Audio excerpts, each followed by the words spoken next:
Have you noticed that the price of your groceries has gone up? Bread, milk, cheese, eggs are all more expensive, and it's something we're seeing throughout most of the globe. So what is behind the price increase?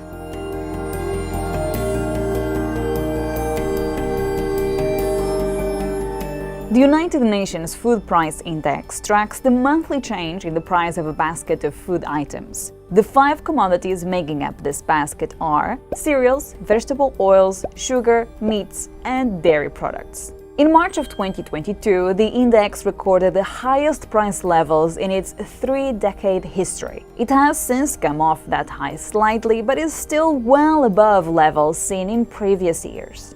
The UN body's chief economist warned prices won't be going back to normal anytime soon. They will continue increasing because we will be not having the regular planting season for these 2 countries, and that could have a significant effect in the world. The 2 countries he's referring to here are, unsurprisingly, Russia and Ukraine. Russia's unprovoked invasion of Ukraine and rising energy prices are the 2 main reasons why food is getting more costly. But why is food price inflation so widespread? Let's take a closer look. Prices are really complicated. They're shaped by all sorts of things. We've had the Ukraine crisis, which has really thrown the world's food system into disarray in some respects. Ukraine is one of the breadbaskets of Europe. It's where we produce lots of our crops. And many of those crops have been unable to leave the country. And farmers right now in Ukraine are meant to be planting the next season's crops, and they haven't been able to. So we can expect these issues to continue as well. Ukraine is known for its fertile soils. It is a top exporter of sunflower oil, corn, and grains. Ukraine and Russia combined produce more than a quarter of the global wheat supply. So you can understand how disruptions in these markets can cause massive shocks to our global food supply. For sure, it is becoming a global problem. We are talking of around 50 countries that have more than 30% of their imports dependent from Russian Federation and Ukraine. And of those, 20 countries have 50% of their exports depending on Ukraine. For instance, look at some of the countries that are highly dependent on Russia and Ukraine for wheat imports. Eritrea, Armenia, Mongolia, Azerbaijan, Georgia, and Somalia get more than 90% of their wheat imports from the 2 countries alone. Distressingly, there is a growing number of analysts, academics, and policymakers saying that Russia is intentionally weaponizing food supplies as a part of Vladimir Putin's war strategy. The fear is that much of the developing world will starve as a result. As if that weren't enough to contend with, energy prices were already high before the war. The conflict has only made things worse, and that has trickled down to your food bill. We've seen rising gas prices, and that's increased the cost of fertilizers. And many farmers are reliant on these fertilizers, these industrially produced fertilizers, which rely on natural gas for their manufacture.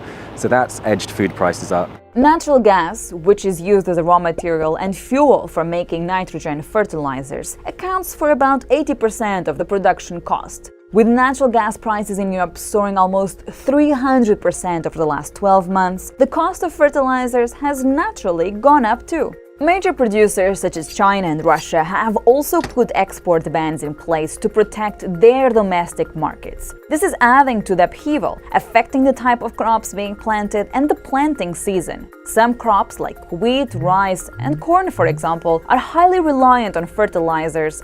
In addition, the demand for alternatives to fossil fuels has led to the growth of biofuels, such as vegetable oils like palm and rapeseed oil. As more farmers grow these cash crops, this drives up the prices for other crops competing for a limited amount of land. And with inflation going through the roof, some governments have started to impose restrictions on the exports of their energy crops too. Towards the end of April, Indonesia, the world's largest exporter of vegetable oil, imposed a 3-week ban on the international sales of its palm oil. Meanwhile, India also decided to ban exports of wheat, which, you may remember, is a fertilizer-intensive crop. Europe's trade chief says these decisions only make the situation worse. countries are starting to take export restrictive measures, and we think that this is a tendency which can actually only aggravate the problem. Financial services company Nomura warned that several major economies will fall into a recession next year. You could see recessions in certain countries more likely than others. For example, Europe spends a lot more money on food and fuel relative to GDP than, for example, the US or the UK. So it could be that that has a more direct and larger impact on people's ability to spend. Expand a little bit on that point. Let's step back and explain why this increase in food prices is a problem. So it's a problem because it limits the amount of disposable income that people have to spend on other items. And if you think about the people who are affected the most, it tends to be the poor because they have a much greater spend on those items relative to their total spending. So it could be really constraining for those households in particular, but for the economy as a whole.